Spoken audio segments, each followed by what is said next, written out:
la joie brisée, d'oublier la honte, les souffrances des droits lésés, vivre le plaisir d'un bonheur tant recherché et jouir des merveilles longtemps rêvées, c'est encore possible.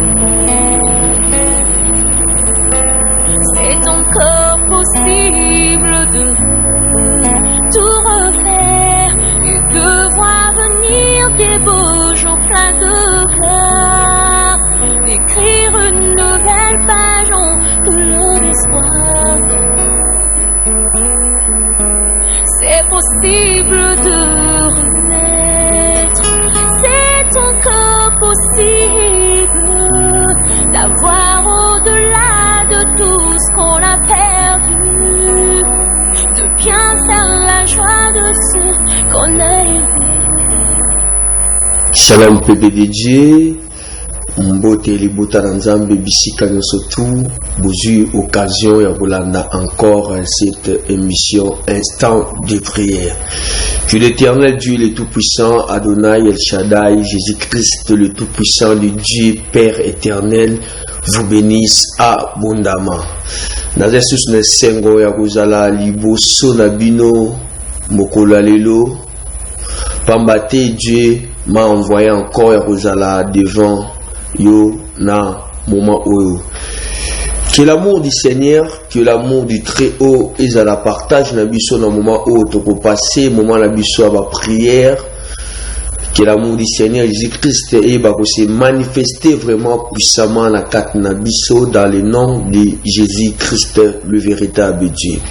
Je crois que vous allez décider parce que le écrit s'est poussé par le Saint-Esprit que les hommes ont parlé de la part de Dieu. Tikana bisao naza poussé par le Saint-Esprit nde nazo lobela na tina na kombo Yesu po na vie na yo ezala sauver, po na vie na yo ezala délivrer dans le nom de Jésus-Christ le véritable Dieu. Et c'est ngotoninga sunu tema pambate na moi déjà vous avez belé bato vous a connecté na quatre émissions oyo instant de prière. Tika na évolué pour na koyebisa ndeko azolanda nga bisiko zali yo mbala liboso ozolanda émission oyo téléphone ezaka kufungwama tangu nyonso tout okubenga na koyamba yo je vais prier pour toi. Eza émission ya prière na bandelaka tangu nyonso eza émission ya prière opesinga sujet de prière na yo je vais prier pour toi. Opesinga intention na yo par rapport à la réalité, ba bitumba vie ozokuta nango ba problème, ba blocage et au benginga direct, je vais prier pour toi. Le mission Ezoleka direct, mon numéro est là 089 82 00 815. Na même numéro oyo okope benga na WhatsApp, okokipe kokoma message na WhatsApp, okokipe ko sala voice na WhatsApp na yoka ngo na kosambela pona yo ndeko oza connecté. S'occuper ozape na possibilité quand na même numéro kaka ba coordonnées na ngai ezana ya Facebook okomeninga message même na Facebook na kotanga ngo je veux prier pour toi car si je suis devant toi na temps où ba te belé balali menga na lalité eza pona sambela pona yo ozolanda o lalité ozana ba réalité ba problème ba malheur na ba vie makambuzo salizo simbate. C'est pour cela l'Éternel m'a envoyé. Je suis un simple envoyé du Seigneur Jésus-Christ. Que l'Éternel Dieu Tout-Puissant vous bénisse abondamment. Tozokota na kati exhortation na biso to exhortaka to lobeli na tina na kombo ya Yesu. Et puis na simanango bien aimé soko tout un akata message ou toujours pesa na moment où tu peux m'appeler tikana rappeler bandoni surtout balinga ko bipe mingi ko bipete parce que je suis en direct pour tala da direct na bipe non to na bengate émission Ezoleka direct 565 sur la chaîne Canal Mercure. Que l'Éternel Dieu Tout-Puissant Jésus-Christ Elohim Dieu Tout-Puissant le créateur du ciel et de la terre vous bénisse. Toujours bongo mukanda na biso ya Jérémie chapitre 29 na verset 11. Écoutez ce que la parole de Dieu nous révèle dans cet passage, précisément dans cet verset, dans verset 11. Jérémie chapitre 29, verset 11, je lis la parole du Seigneur. Car je connais le projet que j'ai formé sur vous, dit l'Éternel, projet de paix et non de malheur, afin de vous donner un avenir et de l'espérance. C'est la parole du Seigneur. Awa Bible zolobela biso nanzela ya Nzambe Yesu Masiya, le Dieu tout-puissant. Azolobela Jérémie, qui est le prophète, azolobela Jérémie abi, car je connais le projet que j'ai formé sur vous. Abi, car je connais le projet que j'ai formé sur vous, dit l'Éternel, projet de paix et non de malheur, afin de vous donner un avenir et de l'espérance. Que l'Éternel Dieu te bénisse, ma sœur Pastor Zolandanga, mon frère, papa, maman, bisika, tout aux occasions à Rolanda émission. Oh, que l'Éternel Dieu vous bénisse. Ces passages où il est pour Nayo, pour Nanga, tous à la sauver. Ah, Bible Zoloba, je connais les projets que j'ai formés sur vous, dit l'Éternel. Directement, tozo comprendre que l'ikolo na biso nzamba za ba projet na ye l'ikolo na biso oyo a forma l'ikolo na biso ndengo za wana tikana ye bisayo eza na projet ya nzambe l'ikolo ya vina yo, eza na projet ya nzambe l'ikolo ya vina yo, eza na makambo nzambe akani po asala na vina yo, ezala makambo nzambe azo raisonner po ezala réaliser na vie na yo. Projet zanini, projet zali idée, ezali penser au mutu azo raisonner po na ko réaliser likambo moko boye. Asuko Bible zoloba, je connais le projet que j'ai formé sur vous. Par là, bien-aimé, comprendre directement que comme tu es là, tu es l'enfant de Dieu. Lolengo zana yeba yango ke projet ya nzambe za likolo ya vina yo. Nzambe asala déjà projet na likolo ya vina yo. Oyo nzambe zana besoin projet wana ezala réaliser. Projet wana ekokisama po azamona na moto te po akosa. Azapete moto po aloba likambu lobi azala incapable ya kosala to abandela te ye azanzambe. Ye aza fidèle. Azanzambo akokisaka ba promesse na ye. Azanzambo yo aza fidèle auprès ya peuple na ye. Azanzambo a se manifestaka pona bolingo ya libota na ye. Il est le même Dieu, il est le même Dieu. Il ne change pas. Le Dieu qui était avec Abraham, c'est le même Dieu que nous invoquons. Ici la Bible dit ceci, je connais les projets que j'ai formés sur vous. Bien-aimés, projet o nzamba sala likolo ya vie na yo. Même na maman oyo abota yo, même na papa oyo abota yo ayebi yango te. Mutu moko te ayebi projet ya nzambe likolo ya vie na yo.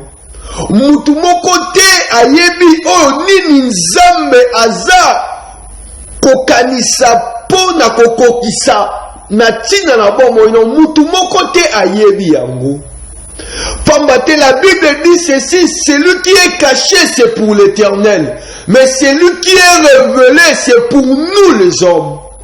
Alors Bible zoloba, je connais les projets que j'ai formés sur vous.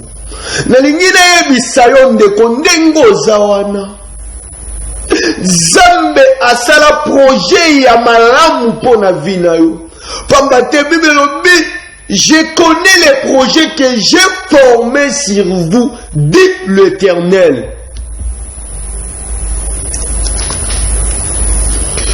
Projet de paix et non de malheur. Projet à kimia, non projet à malheur. Voilà le projet de Dieu sur ta vie. Et ça projet à kimia. Et ça en fait que on vive en paix. En fait que on vive na katina kimia surtout. C'est ça le projet de Dieu sur ta vie. Alors non de malheur. C'est pour ça que les colons bino peuple nanga. Na sala projet à paix. Mais non il y a malheur. Donc le projet de Dieu sur ta vie, mon frère, papa, maman, que tu me suis. Et ça les projets à kimia. En fait, il y a un bon moyen. Au traverser un moment et sengo. Au traverser un moment il y a réjouissance. Au traverser un moment il y a allégresse. Au traverser un moment il y a victoire. Au traverser un moment malam na kati ya vinayo. Oui, c'est le projet de pénaux de malheur. Pour te dire, ma benyo surtout oezo comme la yo na vie. Bitumba tout oezali kote le melayo. Ezo kobundiso tongo midi pourquoi? Eza la ba réalité teleme la vie na yo. Eza la ba réalité ezo teleme la bomo na yo. Tongo nyo surtout ozo la muka réalité de Jézala ki liboso ya porte na yo. Na midi réalité eza. Na pourquoi réalité ça? On a toujours la réalité, toujours le malheur qui te suit dans ta vie, de mauvais sorts qui te suit dans ta vie. Laisse-moi te dire, ce n'est pas ça le projet de Dieu sur ta vie. Jamais projet n'est licoré à vie na yo, ezate yo lelaka. Projet nzambe likolo ya vina yo ya sana vina yo ezate tango nyoso tu yo bataroka na miso ya mawa yo koma mandia yo polia yo dependaka na batu po sombela mo dependaka na batu même ozo rendre compte te ya âge oyo zanango. Parfois na âge oyo zanango koki jamais ti lelo ko dépendre na ba parents na yo. Jamais peut ko dépendre na yaya toleki tonoko to papa leki. Mais dans ton âge que na âge oyo zanango, tu dois te dépendre à toi-même. Pourquoi? Parce que je viens de te dire, si toi l'Éternel a des projets, si toi l'Éternel a ça là-bas projet, l'Éternel dit, je connais les projets que j'ai formés sur vous. Si vous moi ça yozo la nanga, si vous moi ça oyo tangu nyoso tu via malheur, maladie tangu nyoso tu, libala ezate, musala ezate, avancement mon côté na vie na yo. Baninga bazo évoluer mais yoza ko évoluer te. Baninga bazo réussir na ba vie yozo réussir te. Bokola na baninga babala, bokola na baninga babota, bokola na baninga bavoyager, bokola na baninga lelo baza o esengi lelo bazala, bamisu même bakomi ba autorité na mbokolo, bamisu bakomi voir même ba député, ba ministre. Mais regarde ta vie eza ko avancer te. Ta vie, rien ne produit de bon dans ta vie. Mais l'Éternel me dit de te le dire, ce n'est pas ça le projet que Oya Sala Likolo ya vina yo. Tangu nyoso tout, yo hôpital, met hôpital, combien d'hôpitaux ont changé, combien de médecins ont koutani na bango, combien d'examens ont sali. Zoto na ye koma solo ya kisi, zoto na ye koma solo ya pharmacie. Pour battre le malheur et la maladie et kanga bomo inayo. L'Éternel obine ça la projet à peine non ya malheur. Oh, que Dieu vous bénisse. Que la main de Dieu vous bénisse là où tu es. Et ça n'a pas battu que tu suis cette émission, car l'Éternel a besoin de te délivrer. L'Éternel a besoin de te sauver. Il a dit à Moïse, je suis descendu pour sauver Israël. à la main de Pharaon. Aujourd'hui, c'est ton tour. Dieu est descendu au travers de moi, son serviteur, pour te sauver. Quel que soit ma problème, quel que soit dimension à Goliath et Télémélio, quel que soit les cambo et pikama na vie na yo, mais moi je te dis, la Bible dit ceci, j'étais surtout papa l'onate et qu'on a déraciné, laisse-moi te dire, vigno surtout il y a malheur aux vivre et ils ont la déraciné dans le moment où dans le nom de Jésus. Je te rassure au nom de Jésus, car la Bible dit ceci, auprès de lui nous avons cette assurance. Si nous avons demandé quelque chose à Osala, de notre Sengaye, aya ko délivrer yo na vie à malheur. Est-ce que nous avons tika bakuna sena moyo? Baninga bazo soma mituka, baninga bazo soma mapang, baninga vie évolué. Mais toi, rien ne marche, rien ne avance dans ta vie. Oh! Mais l'Éternel a dit, je connais les projets que j'ai formés sur vous, dit l'Éternel des armées, et l'Obi Yahweh Amapinga. Abiezali, projet à paix, non, il y a malheur. Dans ta vie, rien ne marche. Parfois tu es là, aux Oluka solution, comment je peux rassembler l'argent pour que la moisi, ton oumene na ki fiançailles, aux Oluka pembongo pour zoate, parce que tu es bloqué, parce que tu es freiné quelque part. Mais l'Éternel Jésus-Christ est le véritable Dieu. Il est au milieu de nous. Il fera aujourd'hui pas. Il le fera, vouloir ou pas. Dieu va te délivrer. Tu es son enfant. Tu es la personne à laquelle que le Créateur a créé. Il a formé un projet. Alléluia. Que Dieu vous bénisse. Mon numéro est là 089 82 00 815. Appelle-moi, je vais prier pour toi. Appelle-moi, je vais déclarer des choses sur ta vie. Appelle-moi, je vais chasser tous les mauvais esprits. La main de Dieu mettra ça en fuite. Parce qu'il est le même hier, aujourd'hui et éternellement. Devant Jésus, aucune montagne ne peut résister devant le Créateur Jésus-Christ, le Tout-Puissant. Car il est écrit dans le livre des Haggai que cette grande montagne devant Zorobabel, ça sera aplani. Montagne où tout il y a un problème. Il y a une réalité aux hôtels les Mélayo. La main de Dieu est là. La main de Dieu est là. La main de Dieu est là pour te sauver, pour te délivrer dans le nom puissant de Jésus. Oh Père, tu es bon, Jésus. De routine, je voulais te dans direct. Si tu m'appelles, je vais prier pour toi. Car la main de Dieu est là, même si WhatsApp, je vais prier pour toi. Même na WhatsApp, na ressemble la ponayo.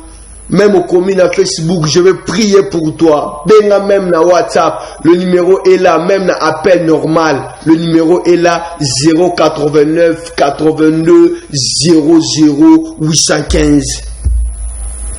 La Bible dit, car je connais les projets. Voilà Zambazoloba, Jérémie.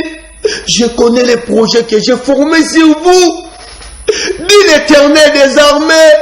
Et ce projet est qui non, il y a malheur.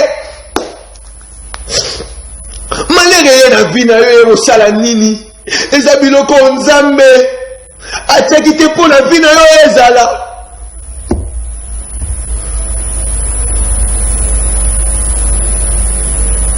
Oh Jésus. Oh Jésus. La Bible dit ceci, Jésus a ceci. Jésus a ceci. Baloni blé. Mais batala ba ivre peso bima. Mais balona ki blé, mais ivre peso bima. Ivre uti wapi. O blé wana lelo na biso za vie abonné. Mais ivre wana des vie ya malheur ozo ya ko combattre vie na yo. Ce n'est pas ce que le Père avait semé dans ta vie. Oh Jésus, aux amala mon Père. Père aux amala mon Père. Nani kokani na Yesu azate. Nani ka rosé la biso ba projet ya malamu soka kayote. Tangu batu misusu bazo méditer mabe contre biso. Bazo méditer to bois que les maladies. Bazo méditer to bois que les bassons. Bazo méditer contre ma piège. Par-ci par-là. Toi tu es là pour nous sauver. Toi tu es là pour nous délivrer. Toi tu es là pour nous épargner, Jésus. Qui est comme toi, le Dieu de la Bible. Tu es le même hier, aujourd'hui et éternellement. Jésus-Christ est le véritable Dieu.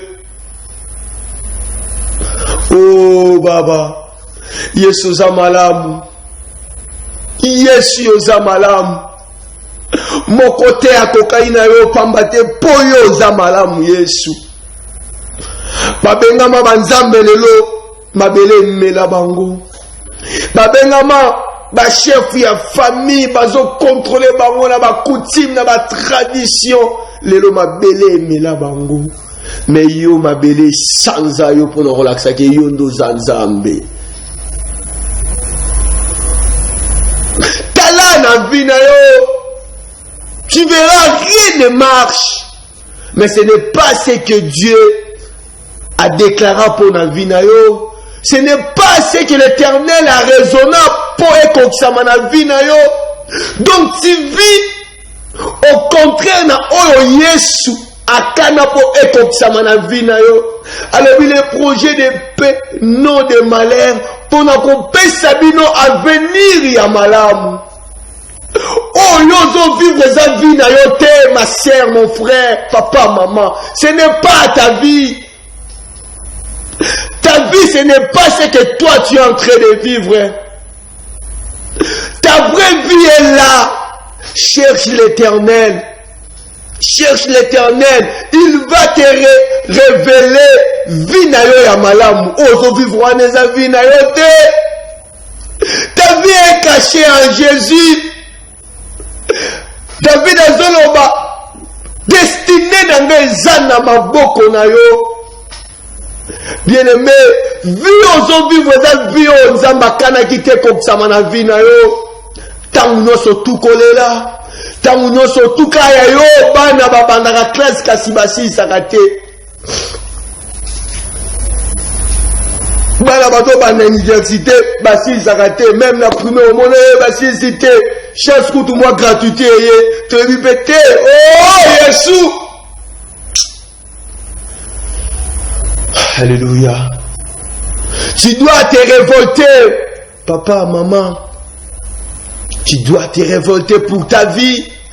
Ceux qui ont se révolté mutako se révolté na place na yo kozala te. Na telemeli molimo nyoso tu ya malheur na vie na yo.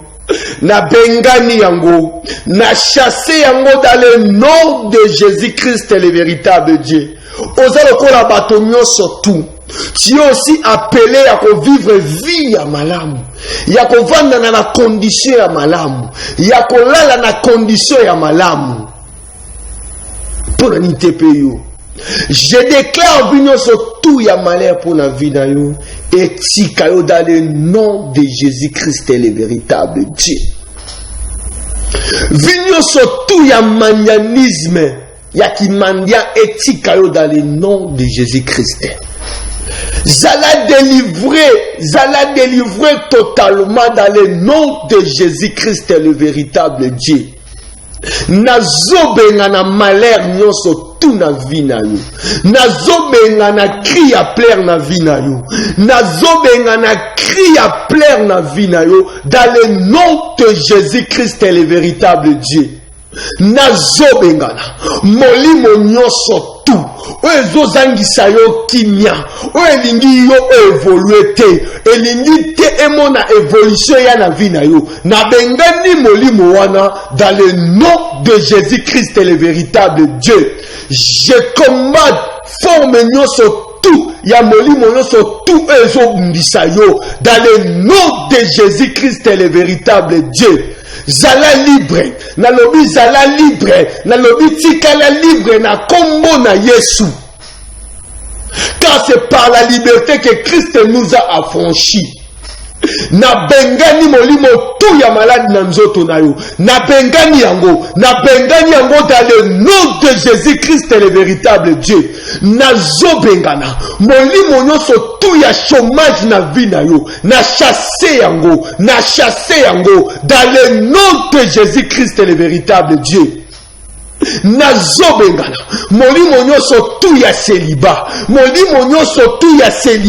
nazobengana ngona vie na yo dans le nom de Jésus-Christ le véritable Dieu. Nazobengana molimo nyonso tout ozo retenir yo kilo lelo oza kaka chez les parents, nazobengana molimo wana ozo retenir yo olia kaka fufu ya mama, fufu ya papa, na bengani molimo wana etika yo dans le nom de Jésus-Christ le véritable Dieu. Bengana 089 82 00 815. Je vais prier pour toi. Naza direct. Au lieu de j'ai voulu, appelle-moi, je vais prier pour toi. Écris-moi même sur WhatsApp. Je vais prier pour toi. Même voice sur WhatsApp. Je vais prier pour toi. Enfin que osa la délivrer totalement. Molimo nyonso tout oyo ekangaka yo lelo ezotika yo, lelo ezotika yo, quel que soit ba année nango ezwi ezotika yo. Paralytique, balobi paralytique abeli malade wana pendant 38 ans, mais le jour le Messie est venu, âge wana ya malade na ye na âge ya Jésus, malade na ye zaki mukolo ya âge ya Jésus na lolenge ya musuni boy, mais la puissance qui est incarnée Jésus-Christ le véritable Dieu, et benganaki maladi wana oya 38 ans oyo koma ida mukolo na kati ya nzoto mutu wana ngape nazobengana forme nyonso tu ya molimo nyonso tu o installa na vie na yo, quel que soit ba année ezwa, quel que soit ba temps ezwa, nazobengana yango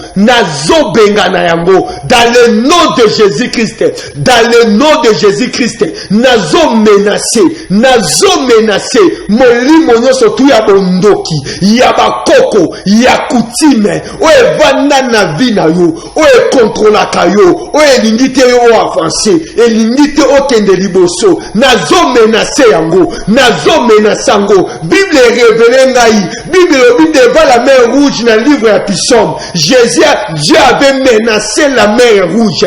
Lelo na ye ko menacer ndoki na bino ya famille, o azo retenir vie na yo, o azo kanga yo, na ye ko menacer ye, na lobi na yo tika papa azo landanga, tika maman azo landanga, tika yayo azo landanga, dans le nom de Jésus, nazo menacer bango, bazo tika yo, zala libre place aux za, nazo déclarer zala libre, yo molimo yo, ovani na kata nzoto wana, nalobi na yo tika ye,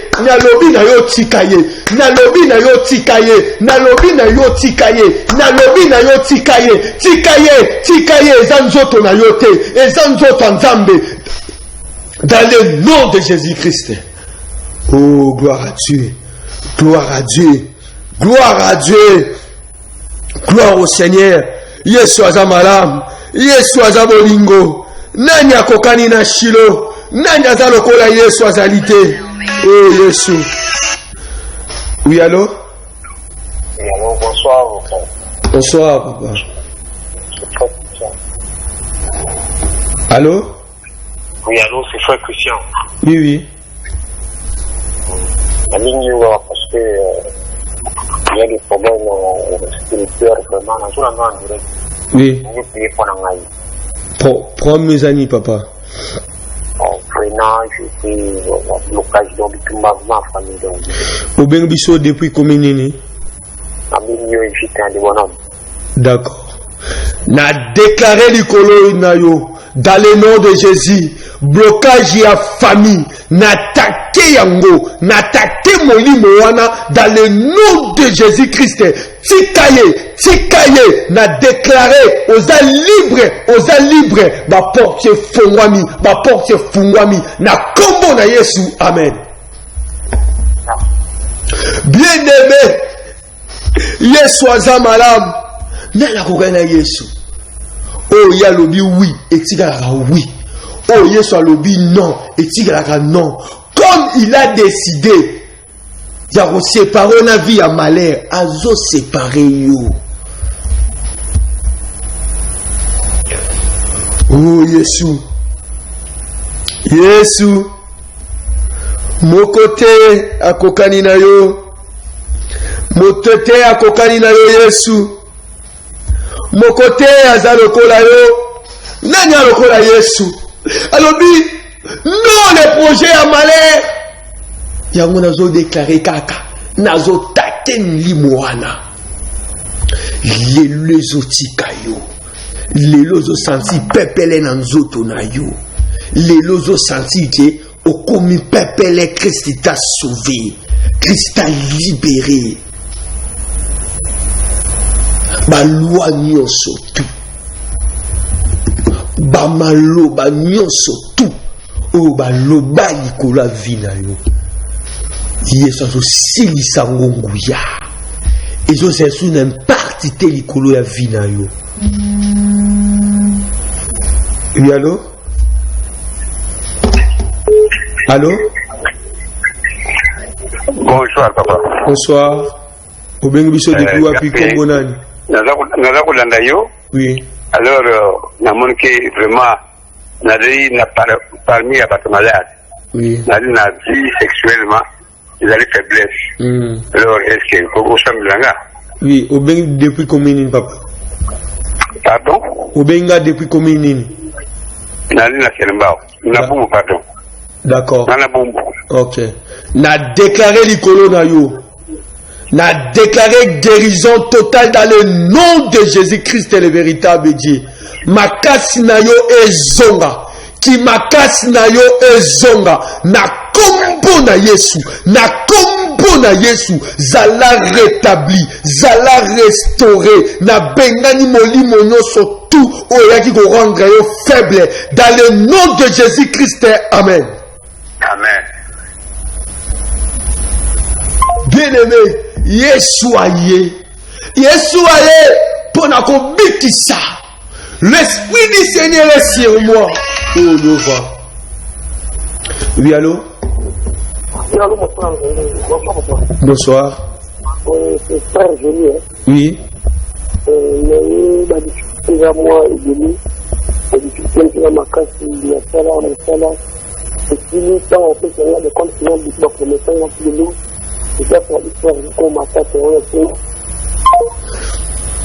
Moi, ndambo na yo qui histoire ya des comptes finales. Na déclaré des comptes na yo ba fongolango dans le nom de Jésus. Molimo nyonso tout evangeli yango enfin que ba futa yote. Na chasser malheur wana. Na chasser malheur wana dans le nom de Jésus-Christ le véritable Dieu. Tika ozo appel babenga yo. Dans le nom de Jésus-Christ. Yesu soka yé n'intervention vina yote mususu azate. Alléluia. Alléluia. Nazo déclaré likola vina yo.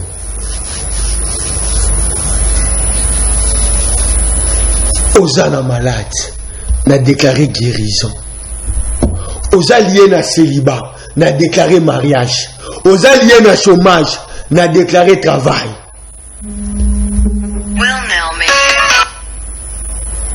Oui, allô? Allô?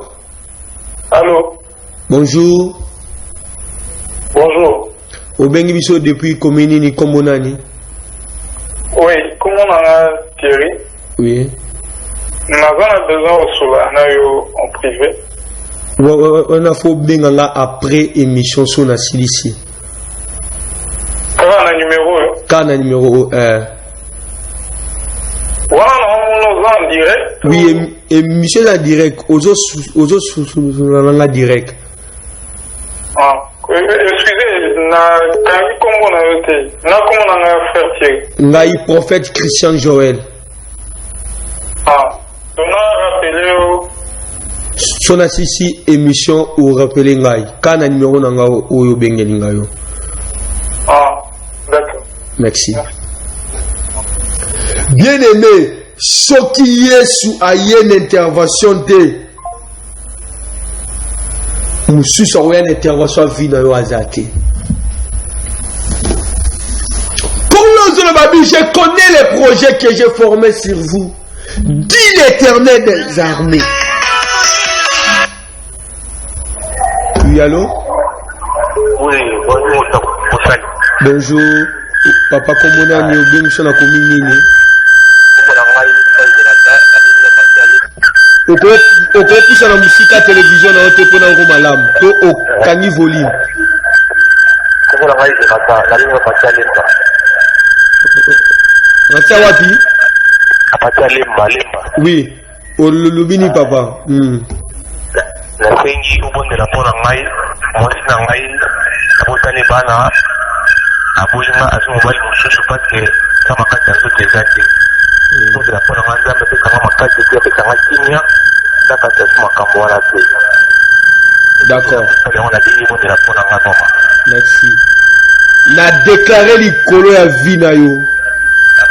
Zamba restauré yo. Et si quand surtout au commis faible, Zamba rendre fort dans le nom de Jésus-Christ le véritable Dieu. Zamba pesa yo sengo. Na déclaré na chasser mon limo eza derrière vino zo combattre yo. Na kombona yeso tika yo. Na kombo na yeso tika yo. Na lobi zala libre. Reçois la délivrance au nom de Jésus. Alléluia. Baba. Soki yeso aye na ba vie na bisote. Satan na oza komikosa. Bando kia famille moza komikosa. Bokanse to abiso moko te. To abiso moko te. Tozala kana yaya na biso komone ya Yesu aye kokota makambo baleki na ye. Tozala kana papa na biso komone Yesu aye kokota makambo ya bana na ye. Oui, allô? Allô, bonjour. Bonjour. Nazola l'émission na papa pasteur. Oui. Nazola ndoma bien. Oui. Na lobi boya papa. Oui. Nga vraiment na lande mission oyo namoni kete ndenge ozosambela mpona baninga mosusu osambela mpona ngai mpona makambo ya misala na ngai naza chauffeur mais misala malo mpasi nazoyeba te eza nini oyo ekomi kolekela ngai ntina na niveau oyo te. Obenga depuis commune ni kombo nani? Kombo na nga Ima Makitu kutukwenda Emmanuel. Depuis commune na Ngalema. Na déclaré likolo na yo Zambo apesaka misala apesa yo misala na take molimo nyonso tu ya blocage ezouta na famille na bino elingi te osala musala. Amen. Na bloqué yango dans le nom de Jésus-Christ le véritable Dieu. Milimo nyonso tu ezaka nzinga lopango wa famille o ezo combattre yo na benga yango dans le nom de Jésus tikala libre zo musala na kombo na Yesu. Amen. Amen. Amen. Ok. Bien aimé, Satan bandoki ya famille na bandoki ya veni baza komikosa. Bakaza ike toza biso moko nzoka nde toza biso moko te toza na ya Yesu. Yende ebandeli pe yende suka. Oui, allô? bakanisa ke toza biso moko nzoka nde toza biso moko te ya Yesu aza nazo menase molimo bondoki ya famille na bino etika yo nalobi etika yo tika ye dans le nom de Jésus nazo bengana o maka musa nazo bengana o faiblesse sexuelle nazo bengana ezo tika yo. Oui, allô? Allô, papa, c'est bien. Oui. Il faut faire la référence à l'église, c'est ça. Église, tozali bongo na bureau na biso ezali na Lemba Super, avenue Billy numéro 8. Pour na ba précision ya bien, gardez numéro nanga après émission au komeninga même message normal même na WhatsApp. Na on répondre tout solo là. Merci papa. OK. Nazotake molimo nyoso tu o balatisa o ya bondumba nazotake yango dans le nom de Jésus-Christ, dans le nom de Jésus, dans le nom de Jésus-Christ. Molimo nyoso tu o balatisa kindumba na vie na yo ya faiblesse sexuelle na telemeli yango dans le nom de Jésus. Etika yo na kombo na Yesu. Oui, allô? Allô? Allô? Allô? Bonjour, papa Beninga Iwapi, komono nani? Allô? Ngai ingénieur kakana gumbe, ingénieur pakana gumbe na benyo bana kisenzo. Oui, elobini papa. Na sambela pono na likambu nini? Nazolanda mission na sikoyo. Olobi na sambela pono pona problème nini? Nazana poto tela nga mabonde do tela nga prière sala nga mwa bien na minito.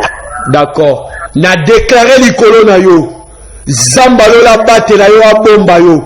Alongola ba accident liboso na yo, alongola ba mort subite liboso na yo, zambo abatela yo, zambo afongolaka banzela afongolelo banzela dans le nom de Jésus-Christ le véritable Dieu. Soki Yesu ayete na ba vie na biso mususu oya azate.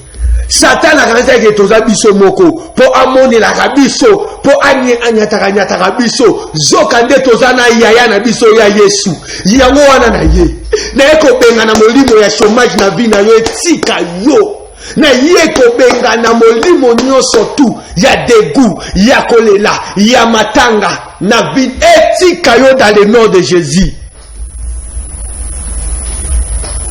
Bandeko na komi presque na suka ya émission na biso instant de prière. Merci na bandeko nyonso tu o bobengi. Pona kozwa prophète aza disponible. Pona kozwa prophète numéro ya prophète eza 089 82 00815 mon numéro yango wana. Numéro nanga eza na WhatsApp.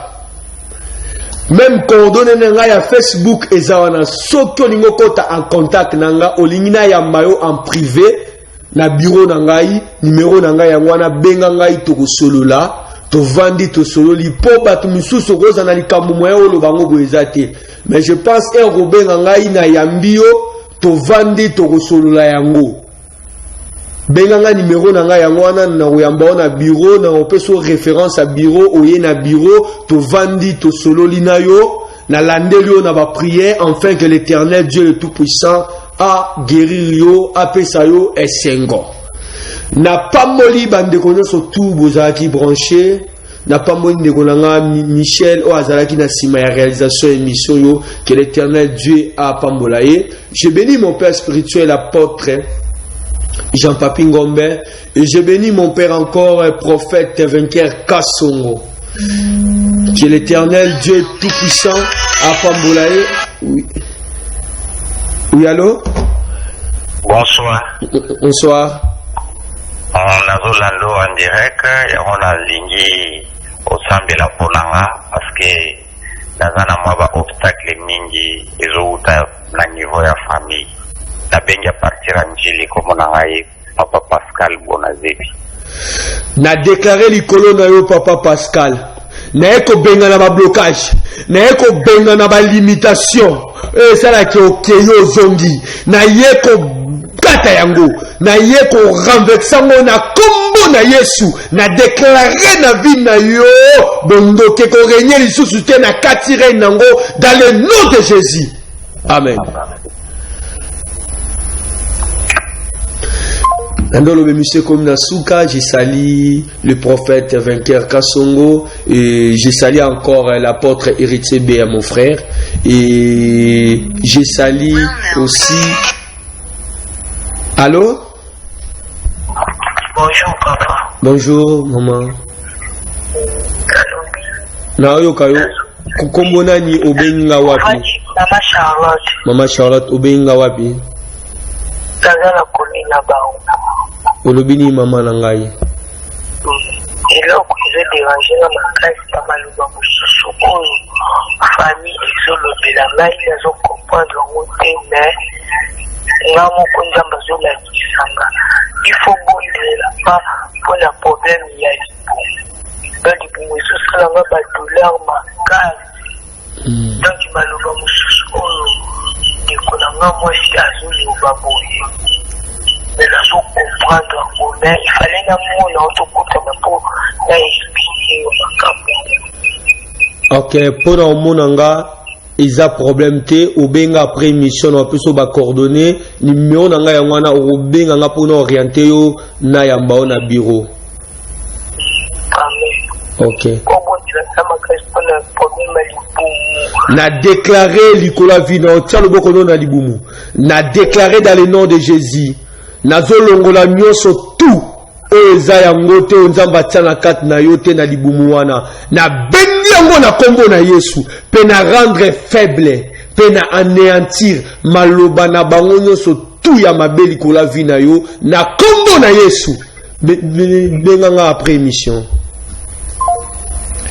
Bien-aimé nakomeku na suka nazokata me bapelle ezokota kaka et je bénis l'homme de Dieu l'apôtre héritier Béa et na pesi merci na Mondi Pro héritier sia la pona espace au que l'Éternel nzamba lola a se souvenir na ye nazane sengo mingi ya ozali boso na bino pe na pesi merci na notre AG papa Likondi et na pesi pe merci na notre DT12. Que l'Éternel Dieu Nzambalola Apambola ainsi que le pasteur voici l'homme, que l'Éternel Dieu Tout-Puissant notre papa voici l'homme Zambé Apambolae. Bandeko nyonso tout besoin la besoin ya okutana na prophète numéro nanga yangwana koma 089 82 00 815. Soza la besoin nangai obenga kana numéro yo tout solola tout ça rendez-vous tout kutana nzamba ozanga te ko se manifester pour na problème na yo. Éternel a déclaré na bandeko tout balanda kingai na eko sele ba prière surtout na sela ki bango e ko kisama ba vie na bango na kombo na Yesu amen. Au roi il rend toutes choses possibles. Dieu merveilleux qui se sert de nos insuffisances et de nos imperfections humaines nous accorder la grâce de fleurir dans sa gloire et dans sa majesté. Nos vies d'échecs deviennent des vies de témoignage à cause de sa main puissante, oh Dieu. Il relève tous ceux qui sont affaiblis. Il donne encore un espoir nouveau, un élan nouveau à tous ceux qui ont arrêté de croire encore à l'avenir glorieux. Il rassemble les cœurs, il fait tout ce qu'il faut pour que notre joie soit parfaite. Voilà pourquoi il a dit, demandez afin que votre joie soit parfaite.